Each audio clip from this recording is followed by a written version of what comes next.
औज़ुबिल्लाहि बिस्मिल्लाहिर्रहमानिर्रहीम। शायद आटो इस्लामाबाद से आज की ये वीडियो है। टोयोटा GLI पे 9 मॉडल गाड़ी है। ये गाड़ी में ट्विनिंग वगैरह भी कराई हुई है और गाड़ी में एक इस तरह के कुछ 2-3-4 मसले आ रहे हैं। एक तो इसमें यहाँ पे हम आपको चेक करवा लेते हैं, लाइटें ऑन करें, RPM गिराती है, अप डाउन करती है। ये देखें RPM इसका जो फॉल्ट है वो मेरे काम से तो इतना नहीं आ रहा, लेकिन इसमें जो 3 चीज़ें जो मैंने चेक करनी है वो तो मैं आपको बता देता हूँ। उसके बाद इसमें क्या करना है वो इसके बारे में आपको चल पहले मैं बता देता हूँ।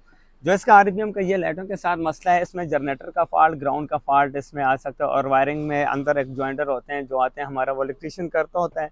अभी वो कुछ बीमार हुआ है, उसका मसला बना हुआ वो होता है नहीं, लेकिन वो उधर फॉल्ट आ जाए। उसके बाद हम यहाँ पे गाड़ी को रीड कोड करते हैं तो नो DTC आ रही है। नो DTC के साथ हम जिस वक्त जाते हैं रीड डेटा स्ट्रीम पे, तो ये जो कुछ चीज़ें मैं सिलेक्ट करता हूँ वो आपको साथ में दिखा देता हूँ। कैलकुलेटर लोड 34 पे 96 पे, उसके फ्यूल स्टेटस क्लोज लूप में इंजेक्टर पल्स 2.1 पे, लॉन्ग फ्यूल ट्रिम इसके 0 पे खड़े हैं। मैप इसका 1.8 और 1.7 पे चल रहा है। 1.8 और 7 से नीचे होना चाहिए और 1.5 पे बेस्ट होता है। 1.5 और 4 इस्लामाबाद के आबो हवा के लिहाज से चलाती है।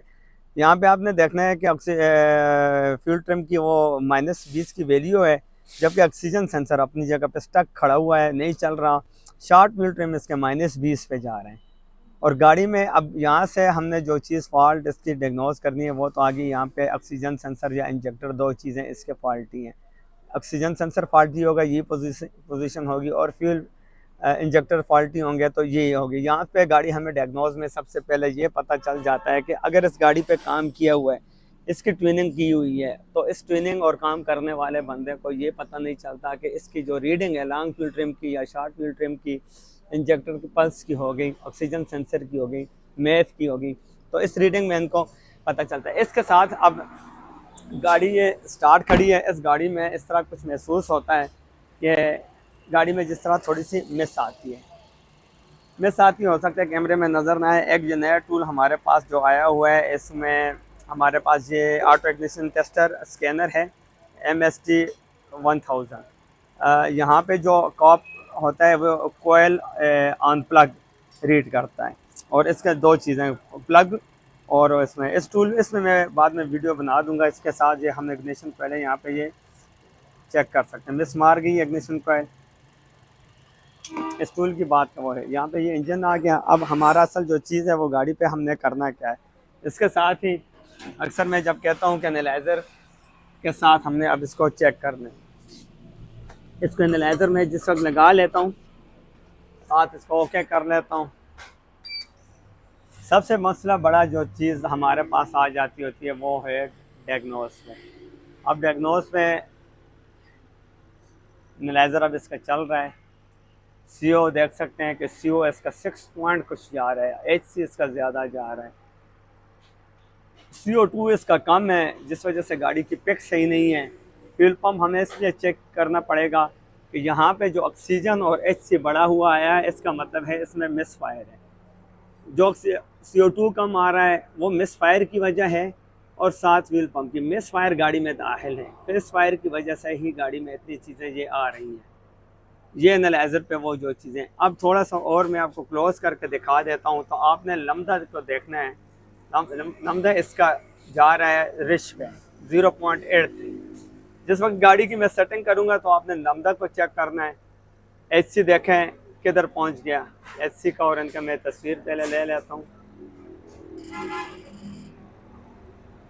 ये मैंने इसमें इसकी पिक्चर ले ली ताकि वीडियो में साथ में ऐड कर सकूँ बाद में। और यहाँ पे अब हमारे पास जो जो चीज़ें आ रही हैं, इसमें डायग्नोस के सारे मरहले हैं।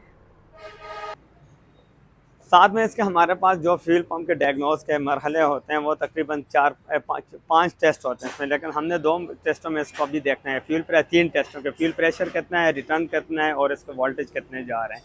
तो इसको मैं पहले लगा लेता हूँ। बेसिक जो गाड़ियों में मसला आता है इन गाड़ियों में वो फ्यूल पंप की तरफ से भी बहुत आता है, लेकिन रीडिंग की वजह से ऑक्सीजन सेंसर और इसके इंजेक्टर आ रहे हैं इस वक्त। ऑक्सीजन सेंसर की रीडिंग ठीक होती है तो यहाँ से मैप की सेंसर भी साथ हो कंट्रोल कर देता है। इसी तरह गाड़ी को ये टेस्टर लग गया, इसकी लीडर वोल्टेज मीटर हमारा लग गया इसमें, जिस पे काफ़ी चीज़ें हम चेक कर सकते हैं सारी। खाली इसके वोल्टेज नहीं बल्कि और बड़ी चीज़ें चेक हो जाती हैं। लेकिन मेरा जो ज़्यादातर ये काम आता है इस तरह, ये वोल्टेज मीटर पे। अब यहाँ से मैंने गाड़ी स्टार्ट खड़ी है, ठीक है, गाड़ी आप देख सकते हैं स्टार्ट खड़ी है। तो गाड़ी स्टार्ट करने के बाद मैंने इसको देखना है कि ये वोल्टेज तो ड्रॉप नहीं करती, लोड तो नहीं उठा रही। तो इसके लिए मुझे यहाँ से पहले सेलेक्ट करना पड़ेगा।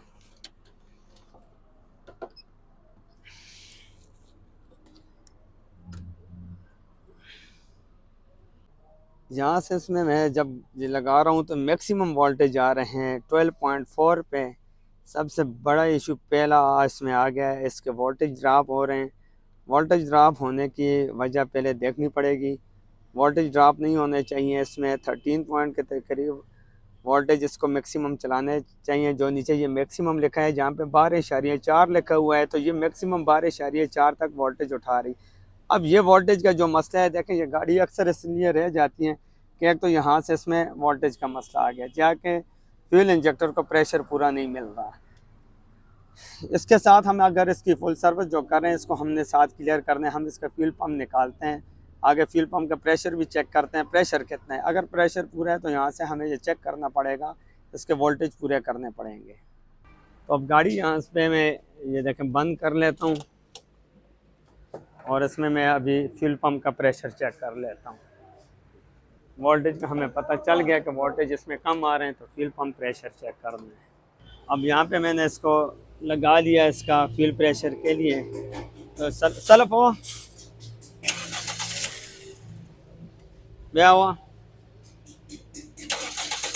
बस, ठीक है। फ्यूल पम्प प्रेशर कम है, स्विच बंद का 50 इसको पूरा टच करना चाहिए था, और अभी वो वोल्टेज की वजह से नहीं कर रहा है या किस वजह। पहले हम फ्यूल पम्प को खोल के बाहर निकालेंगे, चेक करेंगे डायरेक्ट इसका सर्विस करेंगे, फिर उसकी मोटर का इनका सारा कुछ क्लियर करके दोबारा फ्यूल पम्प लगाएंगे और फिर वोल्टेज चेक करेंगे। उसके बाद हम इसको करंट पूरा करेंगे। अगर करंट कम आए तो पहले ये हम फ्यूल पम्प खोलेंगे, इस पर कितना मोटर के साथ कितना हमारा लोड ले रही है, ये चीज़ हम चेक करेंगे। अब यहाँ पे पहले हम इसको फ्यूल पम्प खोल के बाहर निकालते हैं। इसको निकाल के इसमें जो मसला है पहले चेक करते हैं।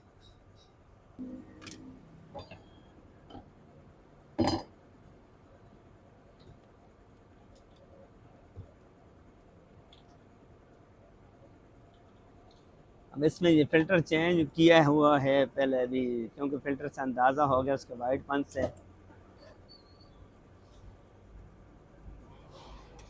बुरी हालत इसके फ्यूल पम्प। ये इस गाड़ी का जो फ्यूल पम्प था इसको निकाला है, इसके अंदर से कंडीशन चेक कर सकते हैं। देसी फ्यूल फिल्टर लगा हुआ है और इसमें फ्यूल पम्प का प्रेशर जो था वो था 45 PSI। अब इसके बाद जिस वक्त इसका फ्यूल पम्प चेंज किया तो फ्यूल पम्प का जो इसके वोल्टेज है, एक तो हमें साथ पूरी करनी पड़ी है, रिले से भी इसका करंट पूरा करना पड़ा, और साथ में आपको इसका चेक करा लेता हूँ। इसके वोल्टेज जो हैं वो अब वोल्टेज देखें आप 13.4 13.5 ये वोल्टेज होने चाहिए गाड़ी में। ये इसके वोल्टेज मैक्सिमम पे भी चेक कर सकते हैं। जो ये मैक्सिमम लिखा हुआ है तो ये टच करती है, 13.5 तक मैक्सिमम वोल्टेज जा रहे हैं इसके। तो ये इसमें फ्यूल पम्प का जो लोड था, लोड भी ख़त्म हो गया, सर्कुलेशन भी इसमें ठीक हो गई। अब इसके साथ जो आपको मैं चेक करा लेता हूँ। अभी ये इसके अपने इंजेक्टर हैं जो मैंने इसके चेंज किए हुए हैं। तो इंजेक्टर इसके असल में है लीकेज इसमें आ रही है इसके इंजेक्टरों में। तो इंजेक्टरों की लीकेज की वजह से एक तो इसके इंजेक्टर जो हैं ये है भी ग्रीन इंजेक्टर जो होते हैं वो 1.6 में और उनमें आ जाते हैं, लेकिन इसमें अपने ब्लू वाले इंजेक्टर होते हैं। लेकिन ये चल इंजेक्टर का एक अलग अपना मसला है, वो तो बाद की बात है। जो इंजेक्टर इसमें लीकेज थी, अभी ये टेस्ट आगे चला गया इसके इंजेक्टर में, ये मैंने मार्क लगा लिया, 2 इंजेक्टर इसमें लीक हैं। ये गाड़ी के जो इंजेक्टर थे, इंजेक्टर इसके लीक थे, 2 इंजेक्टर इसमें लीक थे। इंजेक्टर इसको दूसरे लगा लिए। इंजेक्टर दूसरे लगाने के बाद मैं आपको साथ इसका एनालाइज़र का टेस्ट चेक करा लेता हूँ। अभी गाड़ी जब चलेगी तो ये मज़ीद HC वगैरह कंट्रोल करेगी। ये long wheel trim shot fuel trim भी मैं आपको दिखा देता हूँ, लेकिन ये मज़ीद चलने का भी गाड़ी खड़ी है, गाड़ी के काम जो हैं वो हो रहे हैं। आरपीएम गाड़ी का ठीक है, लाइटें ऑन है, आरपीएम भी बिल्कुल सही जा रहा है। जो ऑक्सीजन सेंसर इसका था, शार्ट फ्यूल ट्रिम, यहाँ पे देख सकते हैं ऑक्सीजन सेंसर की वैल्यू आपको दिखा देता हूँ। इसमें ऑक्सीजन सेंसर इसका चेंज कर दिया, तो यहाँ पे ऑक्सीजन सेंसर की जो वैल्यूज़ हैं वो 0.8 और 0.1 पे जा रही हैं।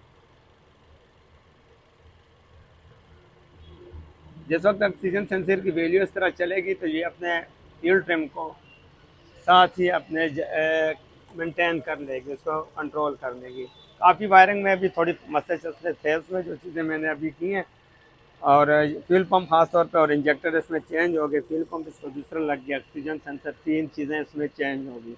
ये तीन चीज़ें चेंज करने के बाद इसकी वैल्यू तब जाके अपनी जगह पे आई है। तो इंशाल्लाह अब जो नेक्स्ट वीडियो बनाऊंगा वो भी आप लोगों के साथ शेयर करूंगा। अगली वीडियो तक के लिए इजाज़त, ओके जी, अल्लाह हाफ़िज़।